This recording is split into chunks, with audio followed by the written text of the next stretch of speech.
Next Level podcast from Lynn Studios on the Texas Gulf Coast.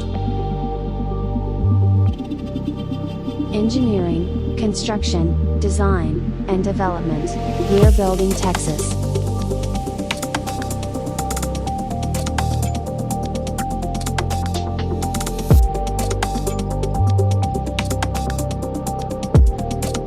Let's get into it.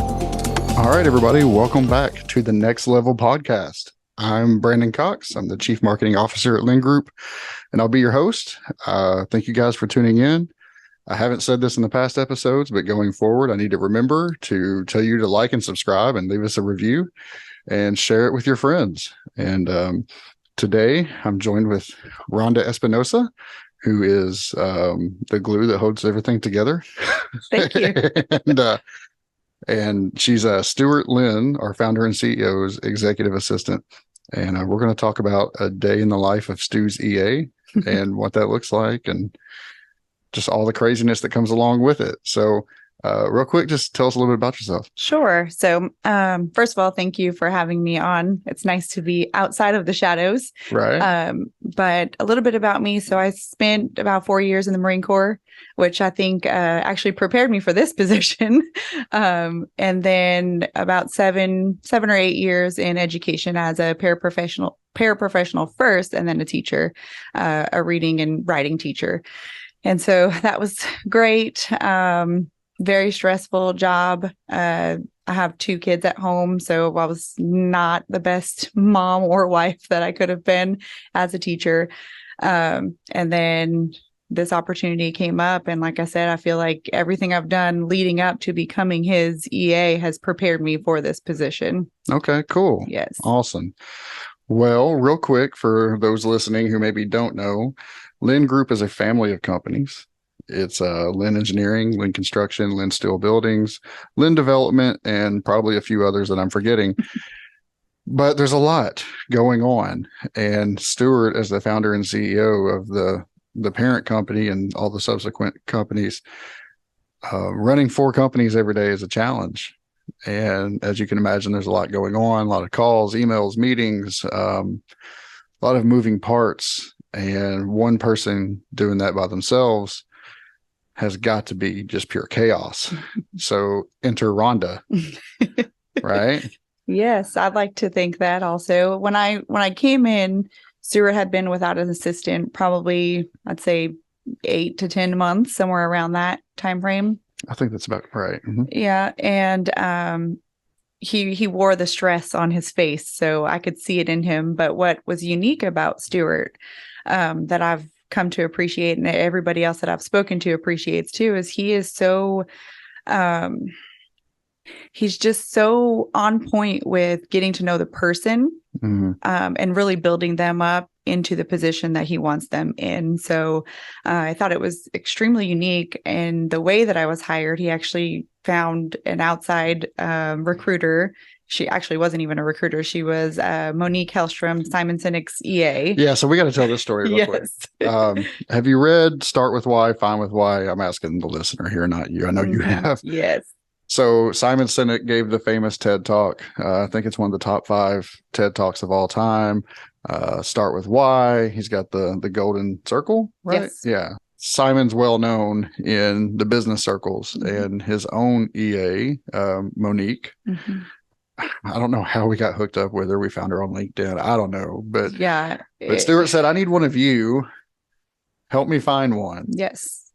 Yeah. So that was actually an interesting story, and I actually got to physically meet with Monique in Denver when Stuart and I and Rondi went out there. That's so cool. And I wanted to tell her this story because I had an Indeed account, or, I looked on Indeed here and there whenever my teaching career seemed dismal. And so God bless teachers. Yeah, for real. It was August 23rd. School had just started August 19th, I think. And you were over it, right? Yeah, I was over it. I'm like, oh, can I really last a whole another year? It was rough. And I happened to open my email that night. It was a Sunday night. And I saw an Indeed posting for an executive assistant, and I In the opened city where you live. in the city where I live, and I was Wow. like, "God, it's spam!" Like that's what I thought in my email because I never saw anything legit in Bay City. So I open it up, and I'm like, "Wait a minute! Like I know this company." So I, go to the company website. I didn't see the job listed on the website, so then I was really skeptical. So I end up sending my resume, and then I messaged on Indeed, and that very next morning. Now I know it was Monique, but at that time I had no idea who was messaging me back. She said, "Yes, we'd love to interview you if you're still interested." And I was like, "I'm absolutely interested." And so we went back and forth a little bit. She sent me a calendar invite, and I'm very detail oriented. So I happened to see her name on the calendar invite, and then I Google her, and I'm like, "Oh my God, like this is the Monique Hellstrom," And so I was like, "Wow, this is incredible." So she did the interview process. I mean, this was the most rigorous interview process that I've ever been through. And I didn't get to meet with Stuart until I had already met with her twice. Oh, really? Yeah. See, I didn't even know that. Okay, so how long has it been now? Since October. So a little over 4 months. Yeah, Yeah. whiplash? No, I actually feel like it was meant to be. This is where God wanted me to be. So I just naturally fell into the position, and it's been a really good, not easy because it's not an easy job, but a smooth transition for myself. And also I think for Stuart as well. To that end, let's talk about what the job is and what it isn't, right? So it's not, feed my dog, pick up my dry cleaning, whatever. It's, I think even recently didn't you sit in on one-on-one? Like Stuart couldn't make one-on-one, so you did his one-on-ones and filled him in, right? Yes, like I did. One thing that I've noticed that I think is drastically different is he's in a good way. He's spending more intentional, scheduled time with his family. Yes. He is able to go to his daughter's basketball games and spend time with Lisa, and he's not missing things that in the past I knew he was missing. Yes. So yeah, I'll let you speak to that. That is extremely intentional. When I met Lisa and his family, I hadn't even gotten the job yet. He invited my family over, and I knew right away that was going to be a number one priority because Lisa was adamant about having him present. It's their daughter's last year in high school. So there are a lot of last things that she's doing this year that were incredibly important to him. It was senior night for basketball last night. Yes. And he got to be there. And he was on the Senate floor that morning in Austin, Texas, by the way. So. Exactly. So the determination that he has always been there to be with his family. He just didn't have somebody blocking that time and making sure that it was as important to them as it was to him. So that is incredibly intentional. And also, to clarify, like we started the conversation, what my job is not, and, nothing against a secretary position, but this is just way more elevated than what that is. Yeah. Well, to that end, I mean, we have a receptionist, and it's a needed role. Yes. And we do that too, but that's not what you do. Correct. Right. Yeah. Now I do secretarial duties. Like you said, dry cleaning, I do go pick up his dry cleaning. Wow. But Stuart has always made it a point to let me know that he doesn't look at me as just an assistant. He looks at me as a strategic partner. And, there's a saying, it's lonely at the top. And for Stuart, I see that there's nobody, he can't vent downward. That's not appropriate in his position. So I can act as a sounding board. I'm not going to say anything back. I'm not going to give an opinion on the things that he's telling me, but I at least get to be there to hear him out and listen, where, he can't do that to others. So I think it's an executive assistant, if you have the right person, it's the cutting edge. Like that's your partner in crime, so to speak. He gets pulled in every direction. There's a lot of decisions to make every day. So many moving parts. This domino affects this. This left hand knows what the right hand's doing. Yes. It's organized chaos, and is the nicest way to say it. And I think specifically when it comes to, I don't want to call it access to Stuart, because Stuart he knows every employee by Yes. name. He knows their spouse. He knows their kids, Birthdays, anniversaries. We get a card. Everybody, there's close to 70 employees now. Every single one of us get a birthday card, Yes. right? And he handwrites it. Like he's intentional about that stuff. But there's 24 hours in a day and a lot to do, Mhm. and he likes to sleep occasionally. So, being intentional about where he spends his time, what he spends his time on, what tasks are necessary, what should be delegated. And beyond that, we never said this to start, but he's not in the room. No, he's not. He's not like he's in not the paying me corner. to say this. Right. Right. He'll hear this when you hear this. So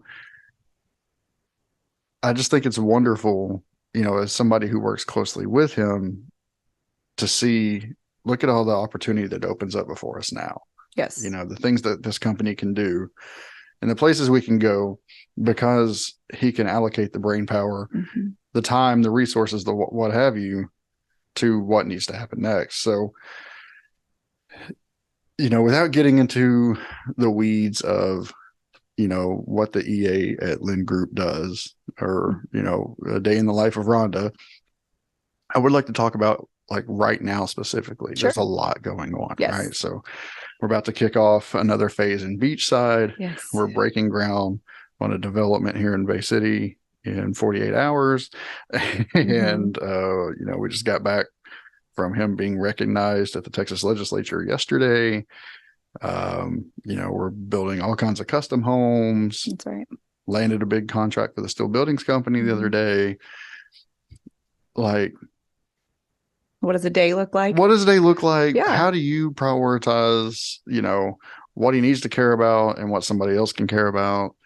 And, what things are you able to do and take off his plate that never even has to bubble up to him? It can be handled, and we can all not worry about it anymore. Those are great questions. And that's where I shine.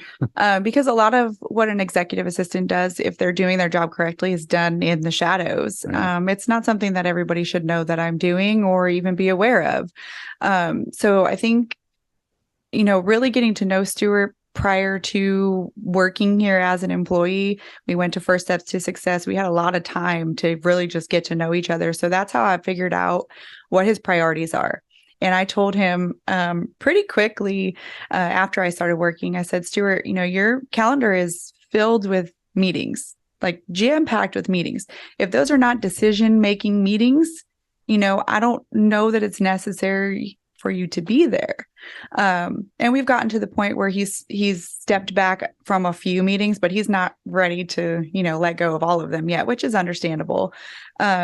But I think he is so used to being hands-on that, it is going to take him some time to get used to somebody else having their hands on it. Mm-hmm. And we've built a relationship, and hopefully he agrees too, to where he trusts that when he gives me something, it's going to be taken care of. So with all those things going on right now, a lot of my priority focuses on calendar management. That's a huge thing. I mean, he is jam-packed until the end of March.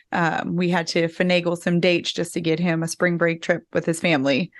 I took some time in December to plan ahead for the following year, where I time blocked lunch, clarity, flex time. Like, he needs that time where he can just focus on everything he has to do. His mind is on the go constantly.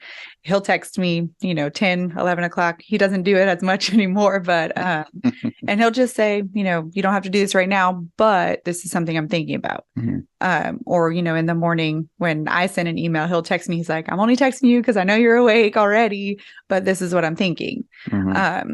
So, really taking the day-to-day mundane tasks off of his plate is where I think I've been most beneficial to him. He doesn't have to respond to emails anymore. He doesn't have to read his emails anymore. Mm-hmm. When I got here, he had over 1,000 emails in his inbox, and then unread. Yeah. And then I'm sure I was responsible for one or two. And then in his I think it was his archive folder. There was over 40,000 emails unread that were just archived. So it took me, I mean, probably a good 4 or 5 hours where I couldn't turn my computer off, where I was trying to delete and read and go through those. So that brings me to, I know, because it's something I'm working on this year, and he shared a book with me, and Stuart and I are readers. Getting things done. Right? Getting things done. Let's talk about getting things done. Yes. Right? So I'm a GTD newbie. Yes. I'm like a month and a half in, and I'm seeing some benefit from it, but I'm still, I'm green, whatever. He's been doing it for a while. And so he's got like this tickler system, and like I mean, his life is organized. It is. And that was set up prior to me. So, even with me coming in, I had to step into his world essentially and kind of figure out, because that's not the way I ever did my inbox. What's funny is a lot of EAs, if you talk to them, their executives' inbox is perfection, and then their inbox is like out of control. And that is the picture at the moment. But for him, he had his tasks set up. He had all of his folders, done really good. So, I mean, I just had to come in and just put things where he already wanted them. So it's pretty simple. But his thing that has worked well for me is, if you can do it, if you can complete the task in under 2 minutes, then take care of it. But if you can't, put it in another folder where you're going to get to it again. They're not called folders, tasks, right? So, that's kind of helped. In Outlook, they're called folders. I call them folders. Right. He's like, they're not called folders. I'm like, we'll argue every day. But he had that set up. So if you have that set up and you have that in place, the system is there. You just need the operator. So we've done that. He does really good with taking direction, which is another huge complaint of EAs. They get an executive who doesn't want to give over control of anything, but expects the EA to be able to perform. So Stuart was very open with giving me access to every single thing that he has in order to make my job easier, in order to make his job easier. So he recognized not just his job, but his life. His life, He recognized the value, and I owe that to Monique, because we did one-on-one training with her, him and I together, and then me separately, just her and I, and then him, just her and him. We just recorded an infomercial for Monique. For real. Another big thing, I think, and this actually, again, came from Monique, because I had never been an EA before. I have always done the job, but never had the title. So a huge thing that she told me when I asked her, like, how do I know, what brings the most value to him and to the companies? And she said, ask him what keeps him up at night. And I was like, man, that is such a powerful question to ask, because that can go a lot of different ways. There's going to be a lot of things. They're going to vary daily what's keeping him up. So, I would check in once a week and say, what's keeping you up at night, or, what's on your mind. And we would have discussions over those types of things. And a lot of the times it's things that I cannot help with, way higher level things, but it helps him just to talk about absolutely. it. Yeah. Absolutely. Because he doesn't want to go home and talk to Lisa and his kids about work. Right. So if it's something he can leave here, that's beneficial to him and his family. Right. Yeah. So I think, it's difficult to give you a day in the life, because every day is different. Right. But I think my number one priority is just making sure that he's good, that he can operate in his best mind. And for him, that means taking away all the other stuff. The noise. So we got a few minutes. I'm going to ask you 3 questions. Okay, let's do it. I didn't prepare for these questions. Right. Yeah. I just prepared them right now. Question number 1. What do people need to know about Stuart that maybe they don't know? Gosh, I think what they need to know about Stuart is that he genuinely cares about every single employee, whether it is receptionist all the way up to his integrators that are running companies for him.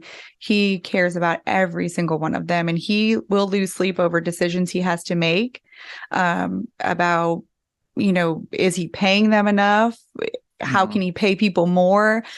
So he is constantly, I don't want to say carrying a burden, because this is what he loves to do. So it's not a burden, but he's carrying that weight of all the companies and their life and, everybody's livelihood on his shoulders. And he does not carry it lightly. Like, he wants to make sure that he's successful so everybody else's family can be successful as well. Awesome. All right. Question number 2. Of all the stuff that's going on, what is your favorite project that we're working on right now? Within all the companies. So my favorite is something that we actually haven't talked much about yet, so I can't give too much information away. But it involves Ronda and Stuart. Ronda running something new that is in the woodwork, and we got to visit Denver back in November and really get to see what we're about to do come to life happening in Denver. So it, I hopped on board in October. Ronda and Stuart have had this vision for a long time. A long time. So, me just coming in, I didn't have that vision yet. And I really had to be sold. So when I went to Denver, I was like, oh, wow, like Bay City needs this. Matagorda County needs this. So, I'm 100% in on that. And we're actually going back in May to do some more stuff. And I'm super excited for where that's going and how that's going to benefit our community. For sure. Okay. So without giving too much away, which, it will come out in the next few weeks, actually. It's a huge opportunity to make a local impact in the community that a lot of us call home, that Stuart calls home, born and raised. And it's something that's been on his heart for a long time. And I'm excited about it too. So that's a good answer.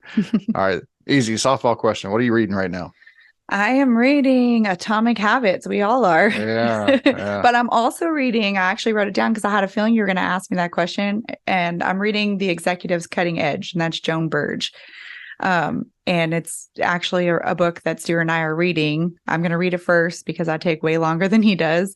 And then I'm going to highlight stuff. He's going to read it. We're going to talk about it. So it's basically Joan Burge telling her story about being an EA and then starting her own company, and just the importance of EAs and how they're kind of overlooked and looked at like, basic secretarial duties. And it's way more intense than that. So it's a really good book. Excellent. Yes. I want to listen to that. Yeah. Okay. Well, hey, Rhonda, thank you so much for taking the time. Thank you. We literally had the idea to record this 2 hours ago. So I threw her to the wolves here. Stuart's probably stressed out over there. He's standing outside the door right now. He's listening. There's like a little, I can see it poking underneath the door there. He's got his little, but no, thank you so much, really. And I know I speak for everybody. We're glad to have you. Thank you. So glad to be here. Yeah, everybody. That's next level. It is. And like, subscribe, review, all those things, and stay tuned for more. Awesome. Thank you. Thank you.